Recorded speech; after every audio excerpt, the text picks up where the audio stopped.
साथियों नमस्कार, मैं सुनील। स्वागत है आप सभी का। आज हम पढ़ने वाले हैं बौद्ध धर्म के बारे में और देखेंगे गौतम बुद्ध से संबंधित के महाभिनिष्क्रमण क्या होता है, संबोधि क्या होता है, धर्म चक्र प्रवर्तन क्या होता है, इनके चार आर्य सत्य क्या हैं, जो प्रवेश करने की प्रक्रिया क्या कहलाती है, हीनयान महायान क्या था। उसके बाद में हम ये देखेंगे कि बौद्ध संगतियाँ जो हैं त्रिरत्न कौन कौन से, ठीक है। तो ये सारी चीज़ें हम देखने वाले हैं आज बेसिकली। और मैं आपको ये गारंटी देता हूँ इस बात की कि बहुत ही कम टाइम में मैं आपको अधिक से अधिक अच्छे से अच्छा मटेरियल दे रहा हूँ। चाहे आप एग्ज़ाम में पिछले एग्ज़ाम में आप आए हुए क्वेश्चंस को देख लें और फिर जो है कंपेयर करके देखें आप दूसरी क्लासों से। मैं बहुत कम टाइम में आपको अधिक से अधिक मटेरियल दे रहा हूँ और ये काफ़ी विश्वसनीय है, ठीक है। चलिए शुरू करते हैं बौद्ध धर्म। देखिए बौद्ध धर्म जो है इसकी शुरुआत गौतम बुद्ध ने की है, ठीक है। ये बात हम जानते हैं, बुद्ध ने की है, ठीक है। बुद्ध का नाम मिलता है, जो बचपन का इनका नाम था वो था सिद्धार्थ। बुद्ध का बचपन का नाम क्या था? सिद्धार्थ था ना। बुद्ध का बचपन का नाम जो था वो था सिद्धार्थ। और बात की जाए अगर बुद्ध के बारे में, तो इनका एक और अन्य नाम मिलता है। वो नाम क्या है? वो नाम है इनका, एक अन्य नाम है तथागत, ठीक है, तथागत। ओके। अब हम जन्म के बारे में देखते हैं, गौतम बुद्ध के जन्म के बारे में।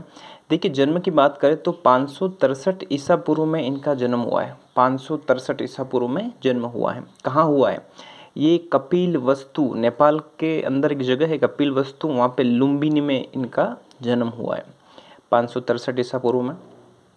मृत्यु की बात करें तो ये 483 ईसा पूर्व में कुंशी नगर में इनकी मृत्यु हुई है। और जो मृत्यु हुई है ये घटना क्या कहलाती है? महापरिनिर्वाण। क्या कहलाती है? महापरिनिर्वाण कहलाती है। ओके, ये बात ध्यान रखना आपको।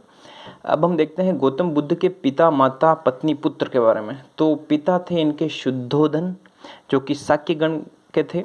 और माता की बात करें तो महामाया थी, और पत्नी इनकी यशोधरा, और पुत्र इनका था राहुल, ठीक है। ये आपको ध्यान रखना बेसिकली। देखिए महाभिनिष्क्रमण क्या होता है? तो देखो 29 वर्ष की आयु में जब थे गौतम बुद्ध, तो इन्होंने क्या किया? घर त्याग दिया अपना, ठीक है, घर को छोड़ दिया। तो ये घटना जो है वो कहलाई महाभिनिष्क्रमण, ठीक है। ये जो समय काल था वो क्या कहलाया था? गृह त्याग का, ये महाभिनिष्क्रमण कहलाया था ये 29 साल की आयु में, ठीक है। गौतम बुद्ध के बारे में देखिए मैं आपको ये बताना चाहूँगा कि उन्होंने 4 लोगों से जो है वो प्रभावित हुए थे। 4 लोगों को उन्होंने देखा था, तो फिर इसके बाद उन्होंने निश्चय किया कि गृह त्याग किया जाए। 4 लोगों में एक तो था बीमार व्यक्ति था, एक बूढ़ा था, और एक जो था वो जिसकी अर्थी निकल रही थी, और एक जो था वो एक सन्यासी था, ठीक है। तो ये ऐसे 4 लोग थे जिनको देखा और उन्होंने चेंज किया, मतलब राजपाट सब त्याग दिए और महाभिनिष्क्रमण जो है गृह त्याग किया इन्होंने, ठीक है, 29 वर्ष की आयु में। फिर देखिए वैशाली में बात करें तो वैशाली के अंदर इनके पहले जो गुरु बने थे वो थे आलार कालाम, ठीक है। गौतम बुद्ध के पहले गुरु थे आलार कालाम। संबोधि की घटना क्या है? तो देखो महाभिनिष्क्रमण मतलब ग्रह त्याग करना, महापरिनिर्वाण मतलब मृत्यु को प्राप्त करना, और संबोधि का अर्थ है ज्ञान प्राप्ति। 29 साल में गृह त्याग दिया और 35 साल की आयु में वैशाख पूर्णिमा के दिन, ठीक है, बोध गया, ठीक है, ये बोध गया जगह है, वहाँ पर निरंजना नदी के किनारे पीपल के वृक्ष के नीचे इनको क्या हुई? प्राप्ति, ज्ञान की प्राप्ति हुई, ठीक है, जो कि संबोधि कहलाया। ज्ञान की प्राप्ति की घटना क्या है? संबोधि। नेक्स्ट हम देखेंगे धर्म चक्र प्रवर्तन। ये धर्म चक्र प्रवर्तन है कि बुद्ध ने जो अपना पहला उपदेश दिया सारनाथ में, ठीक है, ये परिघटना जो थी वो धर्म चक्र परिवर्तन कहलाती है, प्रवर्तन कहलाती है। 5 लोगों को जो थे, 5 ब्राह्मण लोग, उनको जो है ये बुद्ध ने पहला उपदेश अपना दिया था। बुद्ध ने वैशाली के अंदर, ठीक है, कहाँ पर? वैशाली में, जहाँ पर पहला गुरु बनाया था आलार कलाम, वहीं पर वैशाली में जो है बुद्ध के शिष्य थे एक आनंद। आनंद के कहने पर महिलाओं को जो है बौद्ध संघ में शामिल किया, ठीक है। देखिए बौद्ध संघ की स्थापना तो सारनाथ में हुई थी। संघ की स्थापना कहाँ हुई? सारनाथ में। और वैशाली के अंदर, ठीक है, वैशाली के अंदर महिलाओं को प्रवेश दिया बौद्ध संघ में। और पहली महिला जो कि शामिल हुई वो थी प्रजापति गौतमी, ठीक है, उनकी सौतेली माँ थी प्रजापति गौतमी, वो शामिल हुई, ठीक है। इसमें ये ध्यान रखना, बुद्ध ने पहला उपदेश सारनाथ में दिया और सर्वाधिक उपदेश जो दिए वो श्रावस्ती में दिए थे। ओके, अब हम 4 आर्य सत्य को देखेंगे। बौद्ध धर्म के 4 आर्य सत्य कौन कौन से हैं? तो देखो इसमें है, संसार दुखों का घर है, अज्ञान तृष्णा दुखों का कारण है, दुखों पर विजय प्राप्त की जा सकती है, और अष्टांगिक मार्ग व अभ्यास द्वारा दुख समाप्त किए जा सकते हैं। ये 4 आर्य सत्य हैं। अब हम अष्टांगिक मार्ग के बारे में देखेंगे बौद्ध धर्म के। तो इसमें क्या क्या आते हैं देखो। तो सम्यक दृष्टि, सम्यक वाणी, सम्यक संकल्प, दृष्टि, वाणी, संकल्प, सम्यक समाधि, सम्यक कर्म, सम्यक व्यायाम, सम्यक आजीव, सम्यक स्मृति। ये ध्यान रखना आप, सम्यक स्मृति हो गया, सम्यक कर्म हो गया, ठीक है, सम्यक संकल्प, ठीक है। तो ये अष्टांगिक मार्ग है। अब हम देखेंगे उपसंपदा।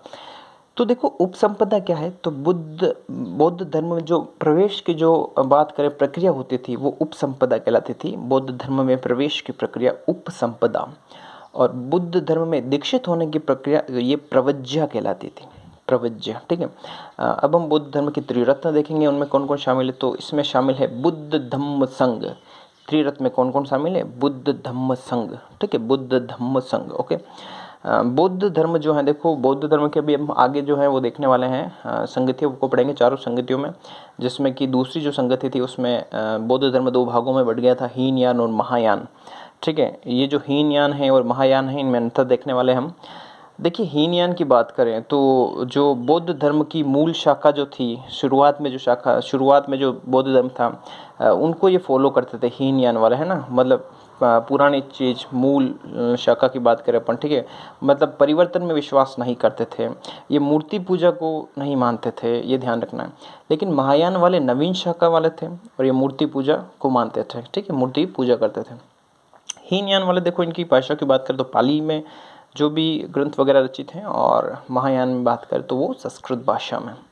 और हीनयान वाले पुनर्जन्म में विश्वास नहीं करते थे, और महायान वाले जो हैं वो पुनर्जन्म में विश्वास करते हैं। बस ये बेसिक सा अंतर है इनका। अब हम देखेंगे शून्यवाद और सापेक्षवाद। देखिए शून्यवाद और सापेक्षवाद जो हैं वो बौद्ध धर्म से संबंधित हैं, और इसकी जो बात करें रचना की तो नागार्जुन ने जो है इसके रचयिता माने जाते हैं शून्यवाद और सापेक्षवाद के, ठीक है। कौन, नागार्जुन। अब हम देखने वाले हैं बौद्ध संगतियाँ जो कि 4 हुई हैं, और समय कौन कौन से शासक, अध्यक्ष और क्या कुछ विशेष रहा है उसमें देखेंगे। पहली बात करूं मैं समय की तो 483 ईसा पूर्व में कहाँ पर, राजगृह में हुई है, ठीक है। पहली बौद्ध संगति जिसमें शासक थे अजातशत्रु। शासक कौन थे, अजातशत्रु थे, और अध्यक्ष थे महाकश्यप।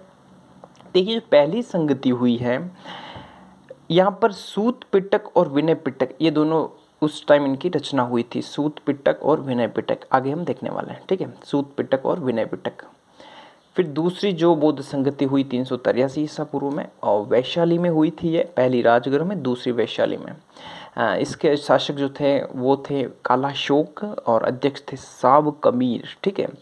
और हीनयान और महायान बौद्ध जो बात करें तो धर्म जो 2 भागों में बट गया था, पहला हीनयान और दूसरा महायान। आगे पहले हमने देख लिया इसके बारे में, ठीक है। ये दूसरी बौद्ध संगति में बट गए थे। फिर तीसरी बौद्ध संगति 251 ईसा पूर्व, और ये हुई थी पाटलिपुत्र में, शासक थे अशोक, ये काफ़ी इंपॉर्टेंट है तीसरी वाली, और अध्यक्ष है मेगालिपुतिश। और बात करें तो सूत पिटक और विनय पिटक की तो पहली संगति में जो है वो बात करें तो उनकी रचना हो गई थी, लेकिन अभिधम्म पिटक जो है, अभिधम्म पिटक की रचना इस तृतीय बौद्ध संगति के काल में हुई, और धर्म ग्रंथों का अंतिम संपादन इसी टाइम हुआ। फिर चौथी बौद्ध संगति प्रथम शताब्दी ईस्वी में, और स्थान है कुंडलवल कश्मीर के अंदर। शासक थे कनिष्क, अध्यक्ष थे वसुमित्र, और उपाध्यक्ष ध्यान रखना अश्वघोष थे इसके, ये बात ध्यान रखनी है। ये चारों बौद्ध संगतियाँ हैं। देखिए सूत पिटक में क्या है बेसिकली, तो इसमें भगवान बुद्ध के उपदेश हैं। सूत पिटक में उनके उपदेश हैं, और उनके पूर्व जन्म की कथाएं हैं जो कि जातक कहलाती हैं, वो है सूत पिटक में, ठीक है, उल्लेख। फिर विनय पिटक, तो इसमें बुद्ध संघ में प्रवेश के नियम जो होते हैं वो है विनय पिटक के अंदर। अभिधम्म पिटक में इसमें दार्शनिक व्याख्याएं हैं, ठीक है। तो ये सूत पिटक, विनय पिटक, अभिधम्म पिटक। अब हम कुछ घटनाओं के बारे में देखेंगे और कुछ प्रतीक चिन्ह के बारे में। देखिए गर्भाधान की जो घटना है वो तो उसका प्रतीक चिन्ह हाथी है, और जन्म का जो बात करें, जन्म की जो घटना है उसके प्रतीक चिन्ह है कमल और सांड, और गृह त्याग की जो है वो है घोड़ा, निर्वाण की जो है वो है पद चिन्ह, ठीक है, मृत्यु की है स्तूप। और एक और ध्यान रख लेना आप, ज्ञान प्राप्ति जो है वो हम जानते हैं पीपल के वृक्ष के नीचे हुआ, तो पीपल। देखिए मृत्यु की बात करें तो वो प्रतीक चिन्ह स्तूप है, और स्तूप के बारे में एक बात ध्यान रखनी है, स्तूप वैसे ऐसा होता है, अंडाकार होता है, ठीक है। तो स्तूप का एक सबसे पवित्र भाग होता है जो कि कहलाता है हर्मिक। तो बेसिकली ये था अपना पूरा बौद्ध धर्म के बारे में, ठीक है। तो ये आपको ध्यान रखना है। अगर आपको वीडियो अच्छा लगे तो उसको अधिक से अधिक शेयर करें। कोई भी डाउट हो तो कमेंट करो, चैनल को सब्सक्राइब करना बिल्कुल ना भूलें। धन्यवाद।